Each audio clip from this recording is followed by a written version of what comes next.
Assalamualaikum warahmatullahi wabarakatuh. Perkenalkan, nama saya Saili Nida Sabila dari kelas 2 KPIA dengan NIM 214110102063. Di sini, saya akan mempraktikkan salah satu jenis public speaking, yaitu demonstrative speaking. Demonstrative speaking ini adalah salah satu jenis public speaking yang tujuan utamanya adalah memberikan informasi kepada audiens. Nah, di sini saya akan membahas tentang rendahnya minat membaca di Indonesia. Indonesia adalah negara yang memiliki minat membaca yang rendah. Menurut data dari UNESCO, Indonesia berada pada urutan 2 dari bawah. Minat membaca di Indonesia ini sangat memprihatinkan, yaitu hanya berkisar 0,001%, yang artinya dari 1.000 orang Indonesia, hanya 1 orang Indonesia yang rajin membaca buku. Apalagi di masa pandemi seperti sekarang ini, yang terus-menerus menggerus minat membaca masyarakat Indonesia.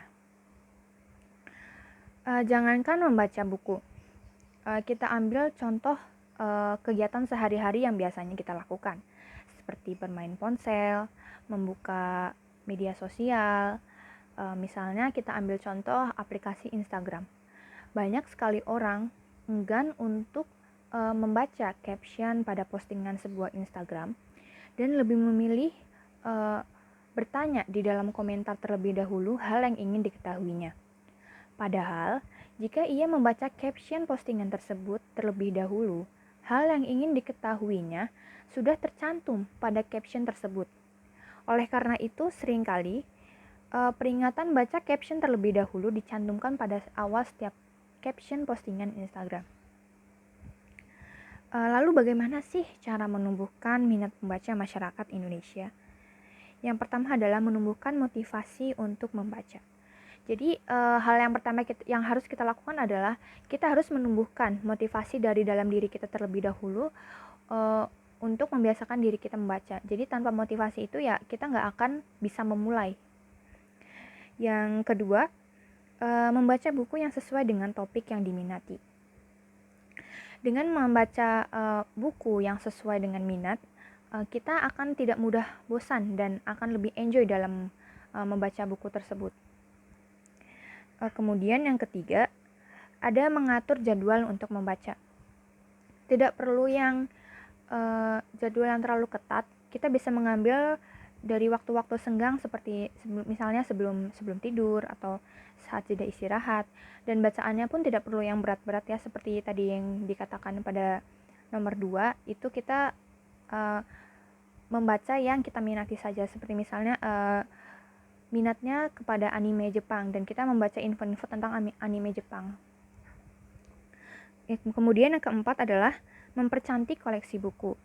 Walaupun ada pepatah yang mengatakan jangan menilai buku dari sampulnya, kita tidak bisa mengelak kalau misalnya sampul buku yang cantik akan memikat mata kita dan membuat kita ingin membacanya. Kemudian yang terakhir adalah paksa diri kita untuk membaca. Sebelum kita saat kita ingin membentuk kebiasaan baru, tentunya kita harus memaksakan diri melakukan hal itu secara terus-menerus sampai terbiasa. Begitu pula sama halnya dengan membaca.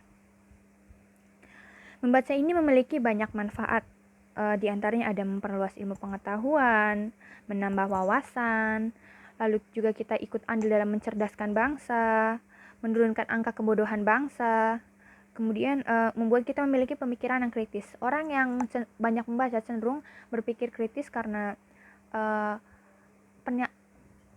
apapun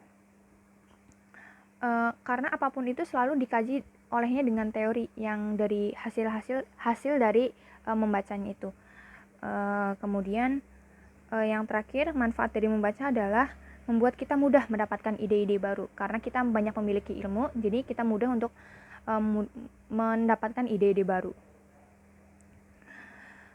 Maka marilah teman-teman kita sebagai mahasiswa dan mahasiswi sebagai bagian dari sivitas akademika, ayo kita membiasakan diri kita untuk membaca, dimulai dari hal-hal kecil seperti informasi yang diberikan PJ matkul, kemudian membaca caption postingan Instagram, membaca instruksi yang diberikan dosen dengan seksama. Dimulai dari hal-hal kecil tersebut, setelah kita terbiasa membaca, kemudian kita bisa meningkat dari yang hanya membaca teks-teks sedikit, teks-teks kecil, kemudian kita bisa lanjut ke membaca buku, membaca jurnal, yang tentunya nanti manfaatnya juga akan menguntungkan kita sendiri. Sekian dari saya, terima kasih. Wassalamualaikum warahmatullahi wabarakatuh.